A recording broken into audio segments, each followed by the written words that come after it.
राधे राधे, हरे कृष्णा। कैसे हो आप सभी लोग? आशा करती हूँ आप सभी परम मंगल में होगे, स्वस्थ होगे, अच्छे होगे। आज की वीडियो बहुत इंटरेस्टेड है क्योंकि आज की वीडियो है कि कन्या पूजन की सही विधि क्या है।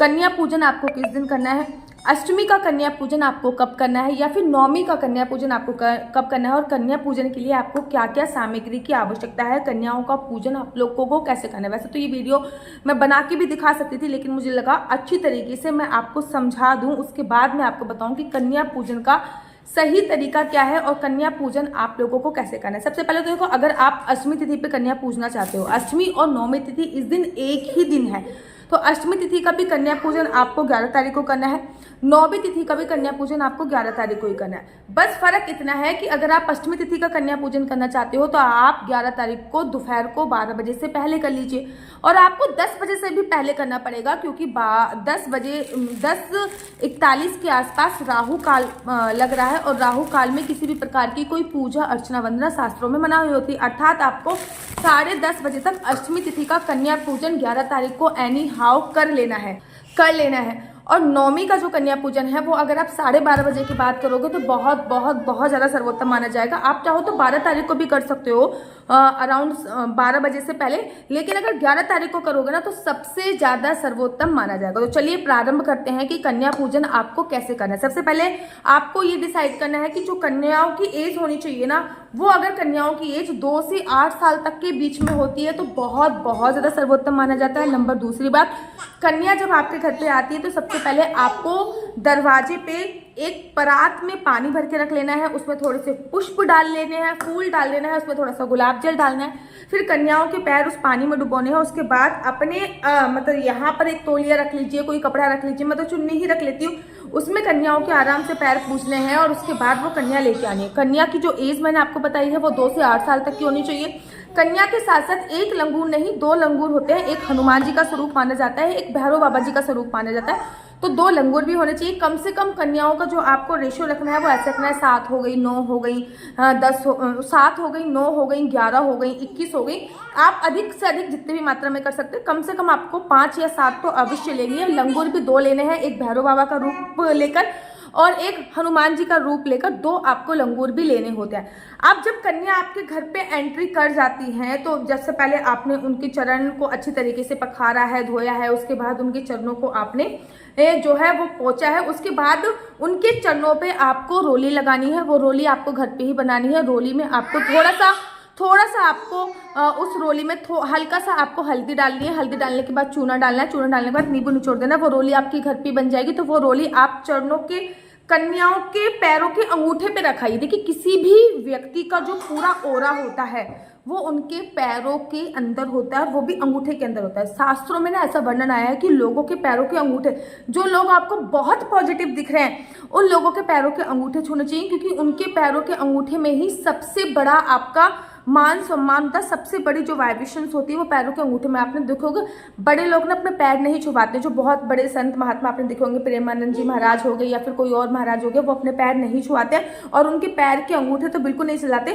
क्योंकि पैर के अंगूठे पे छूने का उनका सारा पुण्य आपके पास आ जाता है। तो जो छोटी कन्याएं होती हैं, 8 साल से छोटी जो कन्याएं होती हैं, वो ना बिल्कुल माता रानी के स्वरूप मानी जाती हैं, और उनकी जो ओरा होता है, बच्चों का जो वाइब्रेशंस होती है वो बहुत क्लीन होती है। इसलिए उनके पैरों के अंगूठे को छूना है और उस पर आपको रोली हल्की हल्की दोनों पैरों के अंगूठे में टच कर लेनी है। अब उनको एक सुंदर सा आसन देकर आप लोगों को विराजमान करना है। जब आप सुंदर सा आसन देकर आप उन लोगों को विराजमान करेंगे तो सबसे पहले बात आती है उनको तिलक करने की।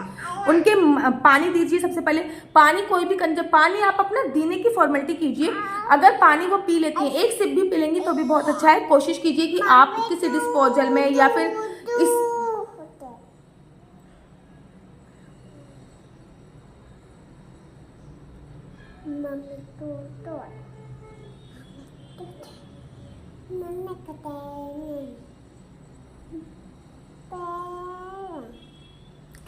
कोई डिस्पोजल में या स्टील के बर्तनों में पानी आप अवश्य दीजिए, ठीक है ना। आप जिस बर्तन को खाते हैं वो भी यूज कर सकते हैं, या फिर आप डिस्पोजल के बर्तन लेके आ सकते हैं। मेक श्योर प्लास्टिक के ना हो। पहले मुझे भी ये जानकारी नहीं थी, आज से 6 साल पहले मैंने भी प्लास्टिक के बर्तन यूज करते, लेकिन मेक श्योर आप प्लास्टिक के ना यूज करें। पत्तल सबसे अच्छी होती है, पत्तल का आप उपयोग कर सकते हैं। नहीं तो आप जिस बर्तन में आप खाते हैं आप उस बर्तन का भी उपयोग कर सकते हैं। वो बर्तन भी पवित्र पविनीय हो जाएंगे जब कंजकें उसमें खा के जाएंगी, ठीक है ना। बेसिकली पत्तल जो होते हैं वो सबसे साफ सुथरे वस्त्र, सबसे साफ सुथरे बोले जाते हैं। तो आप पहले डिस्पोजल के गिलास में उनको पानी दीजिए, पानी के बाद आप उनको फ्रूटी जरूर दीजिए, फ्रूटी दे दीजिए। मैं तो फ्रूटी ही देती हूँ, आप लिम्का वगैरह कुछ भी दे सकते हो। मैं बेसिकली फ्रूटी देती हूँ, क्योंकि ना हर किसी घर में उनको छोले मिल रहे होते हैं, हलवा मिल रहा होता है, ठीक है ना। हर किसी घर में पूड़ी मिल रही होती है, सब्जी मिल रही होती है, लेकिन पीने के लिए कोई भी चीज नहीं मिलती। जब आपके मेहमान आते हैं तो आप उनको पानी देते हो, नाश्ता कराते हो, फिर खाना खिलाते हो। ये नहीं सबसे पहले आया और सबसे पहले ऐसा है खाना लग रहा है खाना खा लो। तो पानी आप अवश्य पिलाइए। पानी के बाद उनको फ्रूटी इत्यादि आप अवश्य दीजिए। फ्रूटी इत्यादि को देने के बाद जब तक वो फ्रूटी पी रही है ना, तब तक आप उनके मस्तक पे तिलक अवश्य लगा दीजिए। तिलक लगाना, थोड़े से चावल उनके पीछे अवश्य डालिए, मस्तक पे तिलक लगाइए, चावल अवश्य डालिए। उनको कलावा, आप इतने बीच में कलावा भी उनको बांध दीजिए और साथ ही के साथ उनकी आरती कीजिए, ठीक है ना।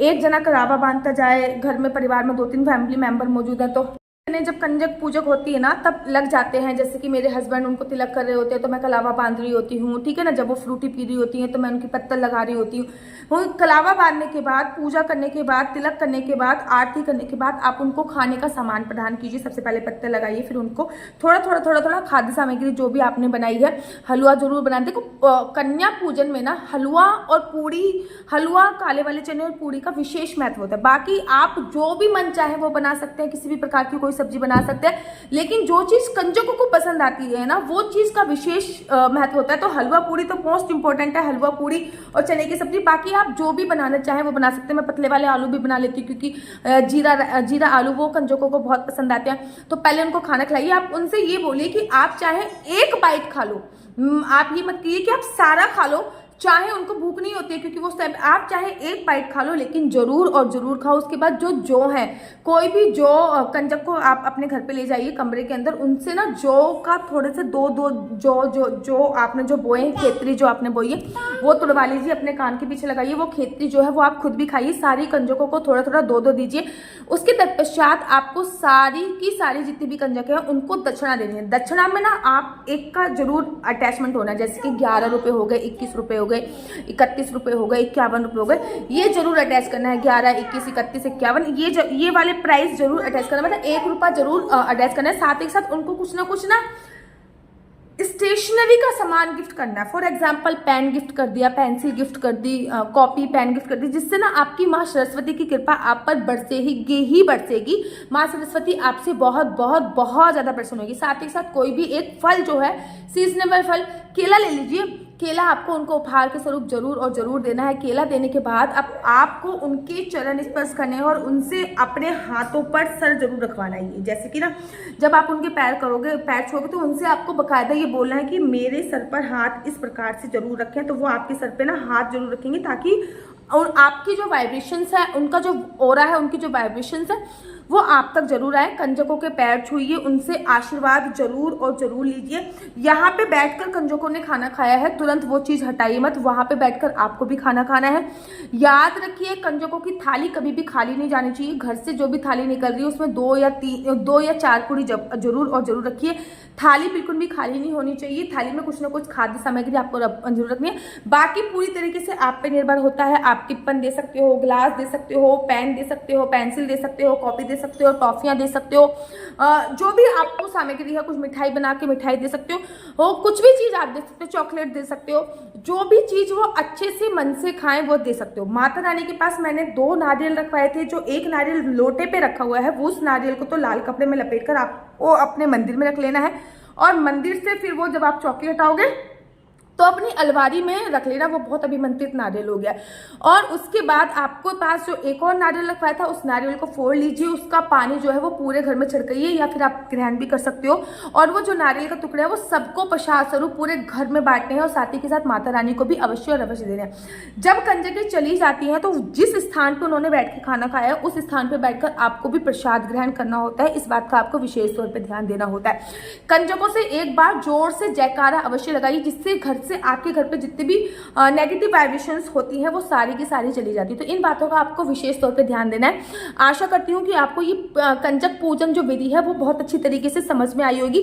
अगर आप लोग अपनी कुंडली मुझसे दिखवाना चाहते हैं तो मेरा नंबर है 4 बार 9 20 25 65। मैं दोबारा से रिपीट करती हूँ, 4 बार 9 20 25 65। आप लोग अपनी कुंडली मुझसे दिखवा सकते हैं। आप लोग जान सकते हैं कि आपके बच्चे का फ्यूचर क्या होने वाला है, आपका हस्बैंड क्या करने वाले हैं, अर्थात आपका बच्चा कौन सी स्ट्रीम ले, कौन सी साइड ले, कौन सी फील्ड में उसको जाना चाहिए, आपके बच्चे को किस चीज की पढ़ाई करनी चाहिए, या जॉब करनी चाहिए, या बिजनेस करना चाहिए। ये सभी जानकारी आप इस कुंडली के माध्यम से प्राप्त कर सकते हैं। आपके और आपके हस्बैंड में बहुत अच्छी तरीके से नहीं बन रही है तो उसका रीजन क्या है, क्या आपके हस्बैंड में तलाक होगा, या फिर अगर आपको बच्चा नहीं हो रहा तो बच्चा क्यों नहीं हो रहा, अगर आप बहुत ज्यादा बीमार रहते हो तो आपके कौन से ग्रह नक्षत्र खराब है, लकी कलर, लकी नंबर, क्या आपकी कुंडली में राजयोग है या नहीं है, क्या आपकी कुंडली में पैसे का योग है या नहीं है, क्या बिजनेस का योग है या नहीं, ये सभी जानकारी मैं आपको कुंडली के माध्यम से प्राप्त कराती हूँ। लेकिन इस नंबर पे कृपया कर मुझसे क्वेश्चन आंसर पूछने के लिए फोन मत कीजिएगा। कुंडली देखना बिल्कुल भी फ्री नहीं है, कुंडली देखने के थोड़े से चार्जेस हैं। और अगर आपको मेरी वीडियो अच्छी लगती है तो आप अपना यूट्यूब चैनल हरि बोल को लाइक से सब्सक्राइब करना बिल्कुल भी मत भूलिए। तब तक के लिए मुझे दीजिए इजाजत। राधे राधे, हरे कृष्णा, हरि बोल।